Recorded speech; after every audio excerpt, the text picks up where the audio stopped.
Hello guys, welcome to my YouTube channel. I'm Dharyll from Bad State U University. So I'm here and to answer some activities from chapter 6 in Net Acad. So without further ado, let's get started. So we're going to answer the first activity, which is entitled IP characteristics. So it shows here the IP characteristic will adjust the size of the packet set depending on what type of network access will it be used. Uh,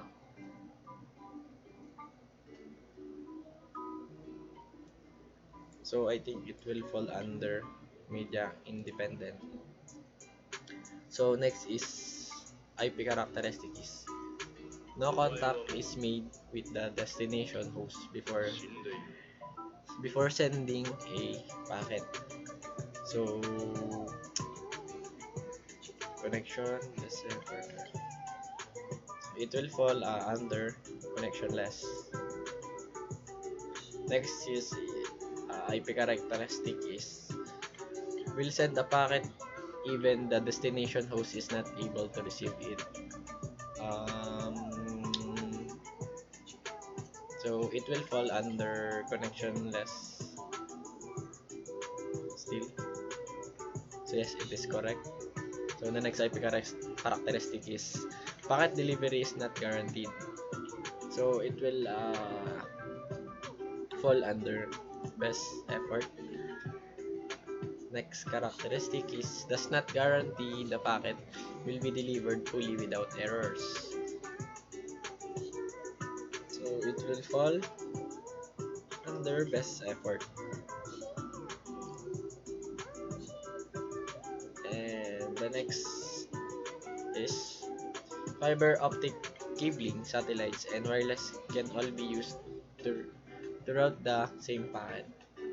So it will fall in the delivery method media independent. So that's it for the activity 1, and now that we managed to answer it correctly, we'll proceed to the next activity. So in the next activity, we're going to read each IP v4 header function and then click the IPv4 header field to which it belongs, just like from the earlier activity that we did. So next is here is the header functions. Identifies the priority of each packet. So I think it will fall in differentiated service. Next function is identifies the upper layer protocols to be used next. So upper layer protocol, it will fall under protocol fields. So the next header functions is commonly referred to as hop count. So this will fall under header field time to live.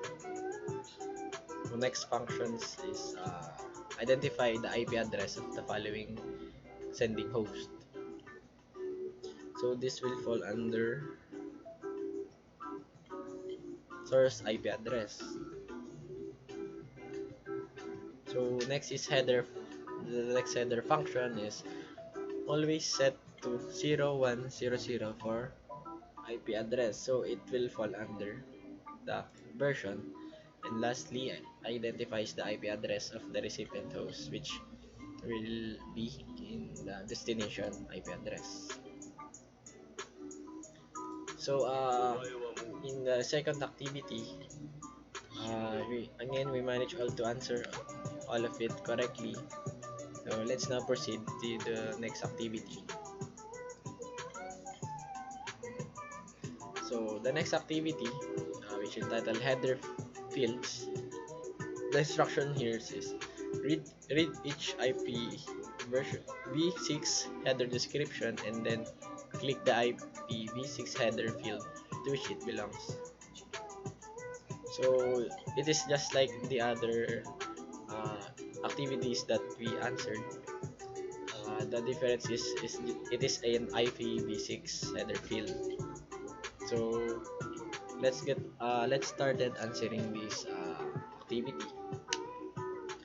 So the first header descriptions is to suggest that all packets receive the same type of handling by IPv6 routers. So it will fall under the header fields flow label. Next is header description. Next classifies packets for congestion control, which falls under traffic class. Next is header description. The next header's description is always set to 011 0. So it will, just like from the other activity, it will fall under the version. The next is when this value reach 0, the sender is notified that the packet was not delivered. So this will fall hop limit. Then next header description is identifies the application type to the upper layer protocol. So it will fall under upper layer. Next header. And lastly, identifies the size of the data portion of the packets, which will fall in the header fields, which is payload length. So now that we managed to answer correctly all of the activities in the third, so we'll go proceed to the next activity, which is the entitled activity identify elements of router table entry. So the instructions here is a partial routing table table entry is shown. Each section of entry is identified by a circled letter above it. Select the correct routing table entry section for each output. So let's start answering this activity.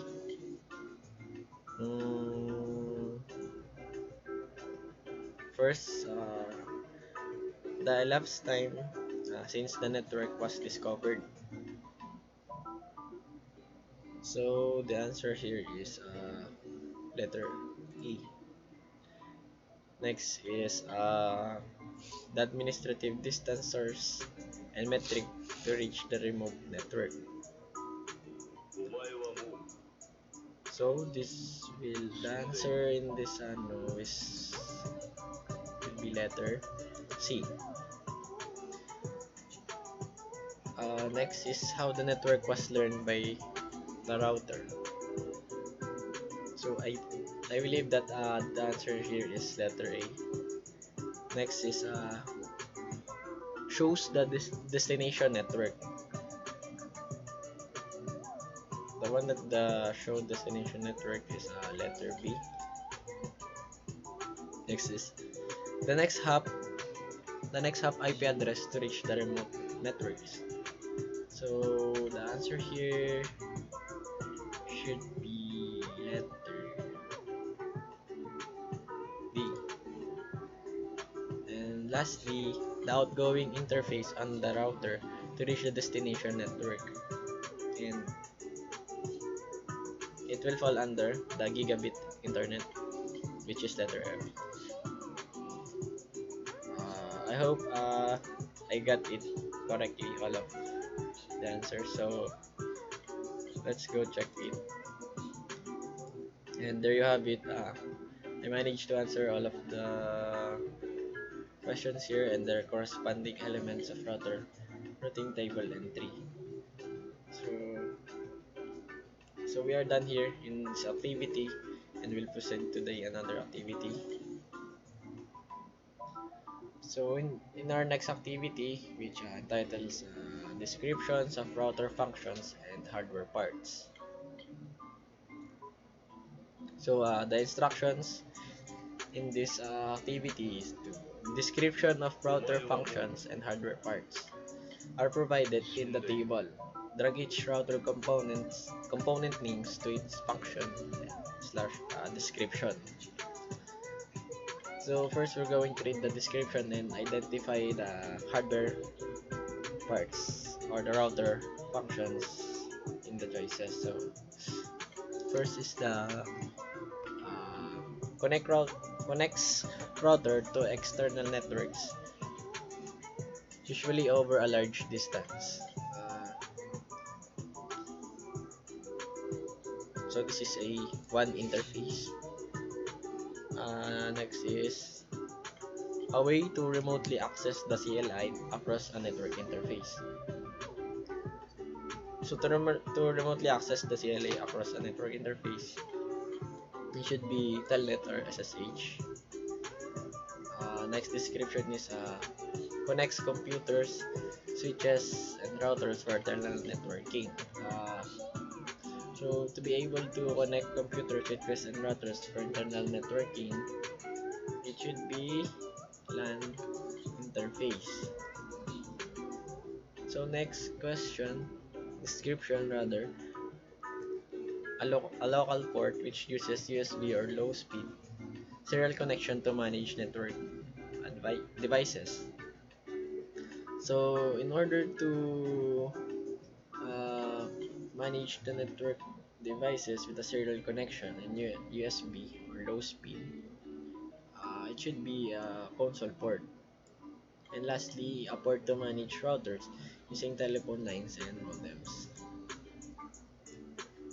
So I hope that I got all the correct answers to each every description, and I match. So in order to know, let's go check the answers. And now that we managed answer all of the description and we correctly drag it, then let's proceed to next activity, which is the last activity that we're going to do is the router boots process. So the instructions here in this activity is drag each of the steps on the left to appropriate field in the table, on the right to show the router boot process order. So what we're going to here is we're just going to drag the steps on the left to appropriate field in the table on the right to show the router boot process order. So we're just going to properly arrange or in order the process. So the step 1 should be perform a post hardware check performed by built-in ROM chip.